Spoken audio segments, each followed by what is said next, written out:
안녕하세요. 날마다 기막힌 청의 박정우 목사입니다. 우리는 인생을 살아가면서 여러 가지 병에 시달릴 때가 있습니다. 육체적인 질병도 있고 또 스트레스도 있고 또 우리 관계적인 부분에서 오는 마음의 질병들도 있습니다. 그런데요, 어느 것 하나 참 쉬운 것이 없는데 이 코로나 바이러스로 인해서 우리의 삶 가운데 이것이 한꺼번에 다가오게 된 거예요. 우리는 코로나로 인해서 죽을지도 모른다는 생각, 그리고 경제적인 어려움, 그리고 미래에 대한 불안감 때문에요, 자기도 모르는 사이에 우리의 마음 가운데 병에 걸려 있는 것을 모를지도 모릅니다. 최근 설문조사에서도요, 10명 중에 7명이 불안과 우울증을 경험했다, 이런 결과가 나오고 있습니다. 여러분, 이럴 때 우리에게 가장 필요한 것이 바로 면역력입니다. 지금 여기저기서 백신이 나왔다고 하지만요, 여러분, 어떠한 백신이라도요, 임상 결과가 1년이 안 된 백신은 불안합니다. 그렇기 때문에 우리는 100% 확신하며 그 백신을 받아들일 수가 없는 거예요. 그러나 우리가 코로나 바이러스에 대한 백신은 찾았다고 하더라도요, 우리 마음의 질병을 치유할 백신은 찾지를 못한 것 같습니다. 우리의 마음을 치유할 백신은 어떻게 찾을 수 있을까요? 우리의 진정한 백신이 되시는 그분을 찾아야 됩니다. 바로 예수 그리스도십니다. 주님은 우리에게 이렇게 말씀하셨어요. 수고하고 무거운 짐진 자들아, 다 내게로 오라. 내가 너를 쉬게 하리라. 내가 너에게 평안을 주겠다. 주님 이렇게 말씀하셨습니다. 우리의 삶 가운데 진정한 평안과 승리를 주실 그 주님, 그 진정한 치유자가 되시는 온전히 주님만을 바라보면서요, 우리가 믿음으로 더 굳세게 나아갔으면 좋겠습니다. 날마다 기막힌 정오 시작합니다.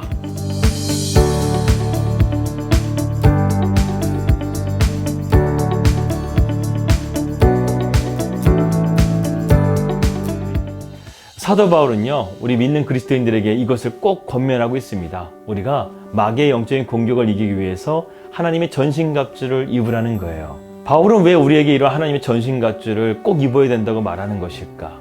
그리고 영적인 전쟁이라는 것은 과연 무엇일까? 우리가 이것을 좀 확인하려면요, 선교의 현장을 좀 생각해 볼 필요가 있습니다.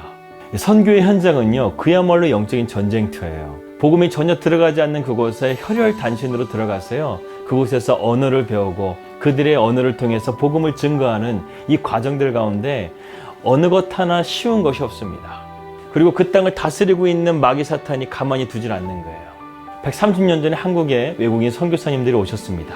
그들이 이 땅에 와가지고요, 참 쉽지 않았습니다. 풍토병에 걸려서 자녀들이 죽기도 하고 본인도 그러한 풍토병에 걸려서 얼마 복음을 전하지도 못하고 순교하게 되는 그러한 일들이 비일비재했습니다. 그래서 양화진에 있는 외국인 선교회 묘연에 가보면요, 마음이 숙연해지는 거예요. 그들이 도대체 무엇 때문에 이 조선이라는 땅에 와서 그들의 숭고한 생명을 바쳐야만 했는가? 제가 전에도 말씀드렸다시피요, 이 선교사님이 이 땅에 와서 복음도 전하지 못하고 죽는다 할지라도요, 그것에 소망이 있습니다.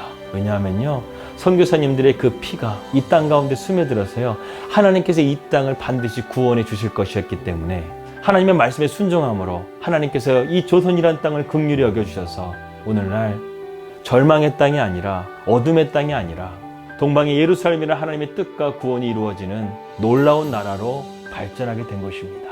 다윗의 삶도 마찬가지였습니다.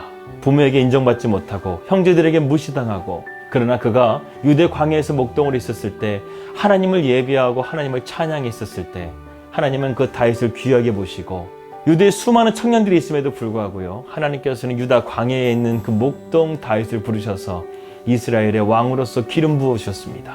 그리고 우리는 사무엘하 5장부터 10장까지의 말씀을 통해서 하나님께서 그를 왕으로 세우신 다음에 승승장구해가는 그의 삶을 보게 되죠. 그런데 다윗은 중간에 하나님 앞에 범죄함으로 말미암아 그 평탄한 삶이 또다시 위기를 맞게 됩니다. 바로 우리아의 아내 밧세바를 간음한 사건, 그리고 그의 남편을 죽게 만든 사건, 이것이 하나님 보시기에 악했던 거였어요. 그래서 하나님께서는요, 나단 선지자를 통해서 이렇게 말씀하십니다. 내가 너의 죄는 용서해 주겠다.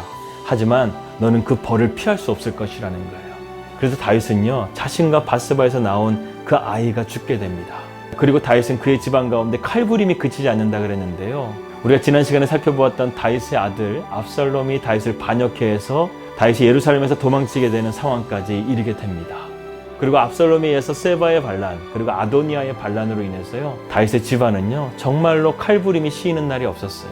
다윗이 그렇게 범죄했기 때문에 하나님께서 그의 죄는 용서해 주셨지만 그 죄가 너무나 악하기 때문에 하나님께서는 다윗의 집안에 그러한 벌을 내리신 것이었습니다. 우리도요, 이러한 죄들이 있다고 한다면요, 하나님 앞에 빨리 엎드려야 돼요. 하나님께서 더 큰 벌을 내리시기 전에 하나님 앞에 용서함을 받고 우리가 거기에 대한 대가를 받아야 될 줄 믿습니다. 하나님께서 죄를 용서하시는데 왜 벌을 내리시는가? 그 이유는 간단해요. 하나님이 거룩하시기 때문에 우리도 그 죄에 대해서 증오하고 그 죄를 멀리해야 된다는 것을 일깨워 주시기 위함입니다. 그래서 다윗은요, 중간에 이러한 죄로 말미암아 하나님 앞에 사랑의 매를 맞았지만 하나님께서는 다윗에게 다시금 은혜를 주시고 그의 왕권을 복귀해 주시면서요, 그의 삶을 지켜주시고 또 다윗의 족보에 의해서 예수 그리스도가 탄생하게 되는 그런 위대한 축복을 누리게 되었습니다.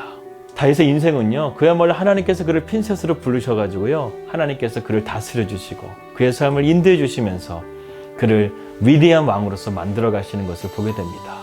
우리도 마찬가지예요. 전 세계 80억의 인구 가운데서요, 하나님께서 저와 여러분을 선택하여 주셨습니다. 핀셋으로 뽑아서요, 우리를 하나님의 자녀로 삼아 주신 거예요. 그렇기 때문에 우리도 믿음으로 순종하면서 하나님 앞에 겸손하게 나아갈 수 있다고 한다면 하나님께서는 우리의 삶을 존귀한 삶으로 이끌어 가실 것을 믿습니다. 그런데요, 다윗뿐만 아니라 성경에 나오는 모든 사람들이 바로 이러한 하나님의 도우심과 인도하심을 받으면서요, 영적인 전쟁 가운데서 승리할 수 있었다는 것입니다. 바울은 우리가 이러한 영적인 전쟁 가운데 승리하기 위해서는요, 하나님의 전신갑주를 입어야 된다고 명령하고 있는데요, 그 전신갑주가 무엇인가, 우리가 오늘은 이것을 좀 함께 살펴보도록 하겠습니다. 첫 번째는 진리의 허리띠입니다. 이 허리라는 것이 힘의 상징이죠. 그러니까 허리띠라는 것은 그 사람의 힘과 또 그 사람의 품격을 나타내는 것이 바로 이 허리입니다. 그렇기 때문에 우리의 힘과 우리의 마음을 다하여서요, 진리를 따르는 것, 진리에 우리의 힘을 쏟는 것, 이것이 바로 하나님의 전신갑주에서 말하는 진리의 허리띠인 것입니다. 두 번째로는요, 의의 호심경입니다. 이 앞부분에 있는 갑옷입니다. 이 호심경이라는 것은요, 우리의 그 중요한 심장을 막는 거예요. 이 심장이라는 것은 우리의 양심을 뜻하죠. 한마디로 말해서 우리에게 순결한 양심을 가리키는 그런 정의로운 삶과 행실을 우리가 따르는 것이 하나님의 전신갑주의 호심경의 의미인 것입니다. 세 번째로는요, 준비된 신발이에요. 무엇으로 준비된 것입니까? 평안과 복음으로 준비된 신발이라는 거예요. 이 뜻은요, 주님이 부르시면 내가 순종하고 주님이 인도하시는 곳이라고 한다면 내가 어디든지 달려가서 그곳에서 복음을 전할 수 있는 그러한 믿음의 자세를 의미합니다. 그리고 네 번째는 믿음의 방패와 구원의 투구예요. 이것도 참 중요한 것이죠. 바울은 지금 에베소서를 쓰면서 로마의 감옥에 갇혀져 있습니다. 그는 로마의 군인을 바라보면서 로마 군인들이 가지고 있는 방패를 봤는데 여기서 모든 고유해라는 뜻이 있죠. 이것은 무슨 의미냐면 그 당시 로마의 방패는요, 자신의 몸을 가릴 수 있을 정도로 상당히 큰 방패였다는 것이에요. 우리가 마귀의 파상적인 공격을요, 믿음의 방패를 가지고 막는 거예요. 우리의 의지적인 결단을 가지고 막는 거예요. 아무리 절망적인 상황이 오고 어려운 상황이 온다 할지라도 내 믿음으로 그것을 막는 거예요. 그리고 구원의 투구를 쓰는 거예요. 우리의 머리도 상당히 중요하죠. 머리를 맞으면 치명타를 입지 않습니까? 그렇기 때문에 우리가 구원의 투구, 믿음의 방패를 가지고요, 마귀의 공격을 막아내야 된다는 것입니다. 그리고 다섯 번째는요, 성령의 검을 말씀하고 있습니다. 여기서 성령의 검은요, 유일무이하게 공격형 무기예요. 그 전에 바울이 언급한 하나님의 전신갑주는요, 모두 다 디펜스, 방어하는 무기였습니다. 그런데요, 유일하게 공격형 무기, 하나님의 말씀의 검, 성령의 검, 이것을 바울은 말씀하고 있어요. 우리에게 이러한 진정한 무기, 성령의 검을 주신 분이 바로 예수 그리스도십니다. 그래서 바울은요, 이 성령의 검의 위력을 다음과 같이 이렇게 말씀하고 있습니다. 우리가 싸우는 무기는 육신에 속한 것이 아니요 오직 어떠한 견고한 진도 무너뜨리는 하나님의 능력이라. 여러분, 이 성령의 검이요, 이 말씀의 검이요, 하나님의 능력이라는 거예요. 그런데 여러분, 한 가지 이상한 점이 있어요. 무엇이냐면 전면에만 디펜스가 있고요, 뒷면에는 아무런 디펜스 무기가 없다는 것입니다. 이것이 무엇을 의미하는 것일까요? 우리의 믿음의 길은요, 앞으로만 달려가야지 뒤돌아서면요, 끝난다는 거예요. 하나님의 전신갑주는요, 뒤에 디펜스 도구가 없다는 거예요. 우리가 앞으로 달려갈 때 하나님께서 우리에게 참된 승리를 주신다는 것입니다. 우리가 어디로 달려가야 되겠습니까? 믿음의 주여 온전케 하시는 예수를 바라보면서 달려가야 될 줄 믿습니다. 여러분, 하나님의 전신갑주는요, 어떤 설비나 돈이나 그리고 외적인 요인이 아니에요. 지금 중국의 가장 큰 이슈는요, 세계에서 가장 큰 댐이 샨샤이 댐이 무너지냐 무너지지 않느냐, 이 두 가지를 놓고요, 지금 큰 화제가 되고 있습니다. 이 중국 당국은 이렇게 말하고 있어요. 이 샨샤이 댐은 얼마나 튼튼하게 졌는지 핵폭탄이 아니면 절대로 이 댐을 부술 수 없다고 그러는데요, 지금 중국의 그 지역에서요, 지금 40일이 넘게 비가 내리고 있어요. 멈추지 않고 계속해서 장마전선이요, 거기를 머물면서 돌고 있는 거예요. 그러자 샨샤이 댐이 하류에 있는 모든 도시들이 지금 물에 잠기고요, 지금 엄청난 피해를 보고 있다고 합니다. 그런데 이 샨샤이 댐이 무너지게 되면요, 중국은 더 큰 피해를 본다는 거예요. 하나님께서 그것을 터뜨리신다면요, 막을 자가 없는 거예요.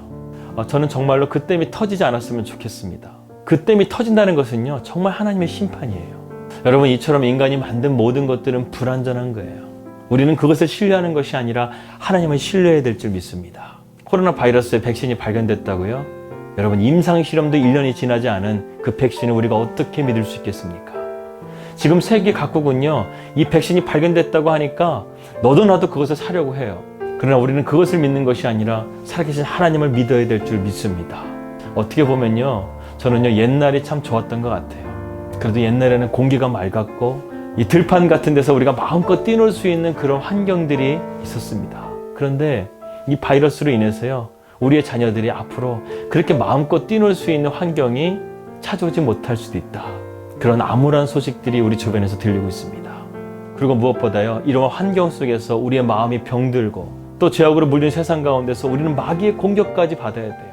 우리가 이것을 견딜 수 있는 힘은요, 하나님의 전신갑주밖에 없어요. 우리가 이러한 하나님의 전신갑주를 입음을 통해서요, 마귀의 그러한 파상적인 공격들을 능히 이겨낼 수 있는 우리 날마다 기막힌 정원 식구들이 되시기를 주님의 이름으로 기도합니다. 오늘 말씀을 묵상하면서요, 이 찬양을 선택하게 되었습니다. 주님 뜻대로 살기로 했네.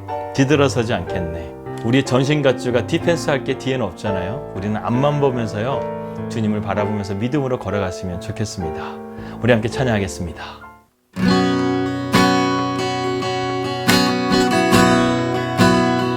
주님 뜻대로 살기로 했네. 주님 뜻대로 살기로 했네.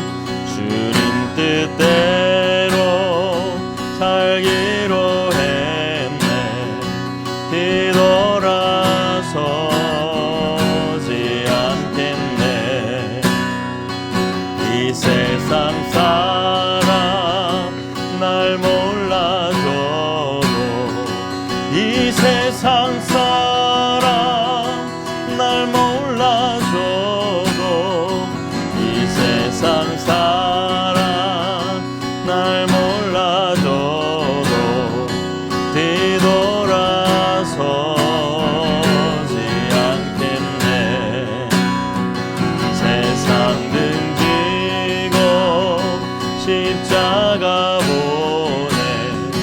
세상 등지고 십자가 보내. 세상 등지고 십자가 보내. 뒤돌아서지 않겠네.